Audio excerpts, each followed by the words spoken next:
सुप्रभात बहनों।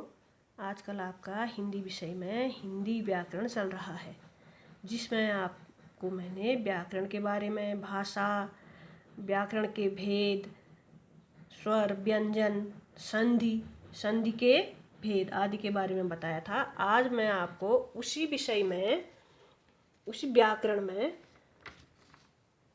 शब्द विचार जैसे पहले आपके आए थे। व्याकरण के 3 भाग होते हैं: वर्ण विचार, शब्द विचार, वाक्य विचार। आज मैं आप वर्ण विचार के बारे में तो आपको पहले दिन बता दिया था। आज आप आपको बताते हैं शब्द विचार के बारे में। तो आप सबसे पहले आप सेंटर हेडिंग डालेंगी शब्द विचार। उसमें लिखेंगी, नीचे से शब्द लिखेंगी, फिर डैश करके लिखेंगी एक या अधिक वर्णों के सार्थक योग से शब्द बनता है, जैसे कमल, पानी, रोटी, मोहन, गणेश, मेरठ, अल्मोड़ा आदि। फिर उसी लाइन में नीचे लिखेंगी उत्पत्ति के आधार पर शब्दों के भेद। उत्पत्ति के आधार पर शब्दों के भेद। उसमें डैश करके लिखेंगी हिंदी में उत्पत्ति के आधार पर शब्दों के 4 भेद हैं। हिंदी में उत्पत्ति के आधार पर शब्दों के 4 भेद हैं। नंबर 1 नीचे लाइन से लिखेंगी। नंबर 1 तत्सम शब्द डैश करके लिखेंगी संस्कृत के वे शब्द जो हिंदी में ज्यों के त्यों प्रयोग में आते हैं तत्सम शब्द कहलाते हैं, जैसे भ्राता, मित्र, सूर्य, युग, शैल, शिखर आदि। अब नंबर 2 तद्भव शब्द नीचे लाइन से लिखेंगी। नंबर 2 तद्भव शब्द।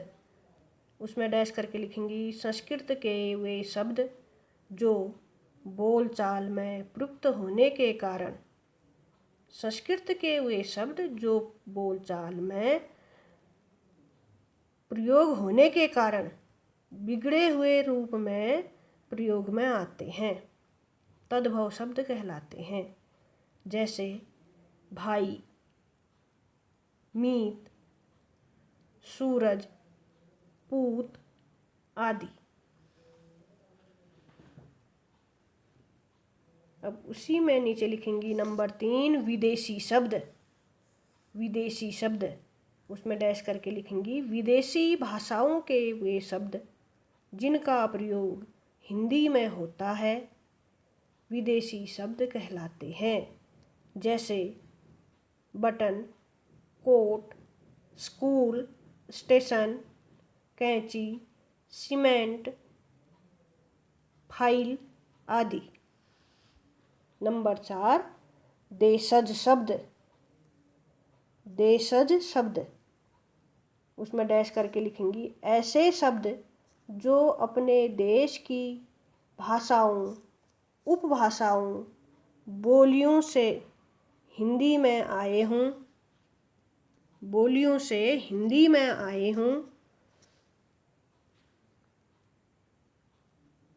देशज शब्द कहलाते हैं। बोलियों से हिंदी में आए हों या हिंदी में अपने हों, देशज शब्द कहलाते हैं। देशज शब्द आया समझ में?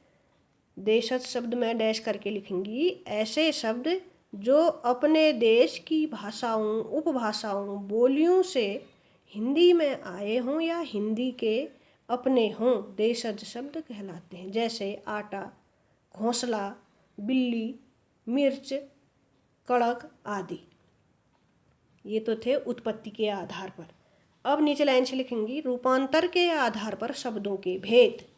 रूपांतर के आधार पर शब्दों के भेद डैश करके लिखेंगी रूपांतर के आधार पर शब्द के 2 भेद हैं।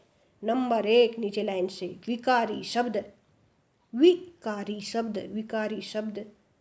डैश करके लिखेंगी जिन शब्दों के रूप अर्थ के अनुसार बदलते रहते हैं विकारी शब्द कहते हैं, जैसे लता से लताएं, पढ़ा से पढ़ी आया से आएंगे आदि।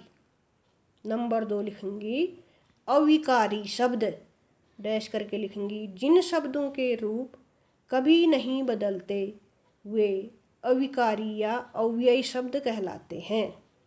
जैसे ने, केवल, पर, मैं आदि। वैसे मैं मत लिखना, मैं तो अपने लिए मैं अलग होता है और दूसरे के लिए मैं अलग लगता है, तो आप जैसे में लिखेंगी ने, केवल, पर, आदि। अब ये तो थे रूपांतर के आधार पर। फिर नीचे लाइन से लिखेंगी अर्थ के आधार पर शब्दों के भेद।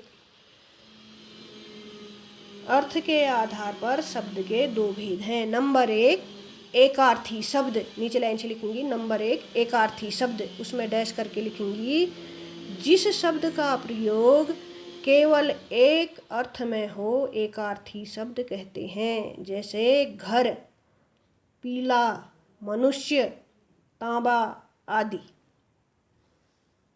अब नंबर 2 अनेकार्थी शब्द, डैश करके लिखेंगी जिस शब्द के एक से अधिक अर्थ हों उसे अनेकार्थी शब्द कहते हैं। जैसे पत्र, पत्र लिख के कोष्ठ शुरू करेंगी, उसमें लिखेंगी पत्र का अर्थ एक तो पत्ता होता है पत्र माने, दूसरा चिट्ठी।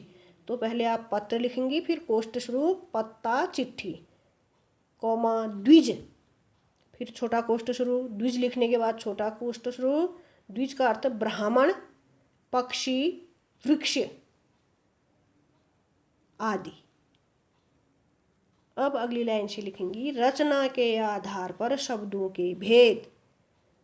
उत्पत्ति के आधार पर हो गए, रूपांतर के आधार पर हो गए, अर्थ के आधार पर हो गए। अब है रचना के आधार पर शब्दों के भेद, डैश करके लिखेंगी रचना के आधार पर शब्द के दो भेद हैं। नंबर 1 रूढ़ शब्द, रूढ़ शब्द में डैश करके लिखेंगी जो शब्द स्वयं में पूर्ण होते हैं और अन्य शब्दों या शब्दांशों के मेल से नहीं बनते उन्हें रूढ़ शब्द कहते हैं। जैसे पुस्तक, सेना, गाड़ी आदि। अब नंबर 2 यौगिक शब्द, नंबर 2 यौगिक शब्द, डैश करके लिखेंगी जो शब्द अन्य शब्दों या शब्दांशों के मेल से बनते हैं उन्हें यौगिक शब्द कहते हैं। रूढ़ शब्द थे, ऊपर लिखा था जो शब्द या शब्दांशों के मेल से नहीं बनते थे रूढ़ शब्द। अब तो यौगिक शब्द हैं तो वो शब्दों या शब्दांशों के मेल से बनते हैं, इतना समझना है आपको, उन्हें यौगिक शब्द कहते हैं। तो आप यौगिक शब्द लिखेंगी शब्द पहले, उसमें डैश करके लिखेंगी जो शब्द अन्य शब्दों या शब्दांशों के मेल से बनते हैं उन्हें यौगिक शब्द कहते हैं। जैसे पुस्तकालय, सेनापति, गाड़ी, वाहन, मेरठ वाला आदि। आप इसको 2-3 बार सुनकर अपनी उत्तर पुस्तिका में ध्यानपूर्वक करेंगी और साथ ही साथ इसे याद भी करेंगी। आज इतना ही है, इससे आगे आपको कल कराया जाएगा।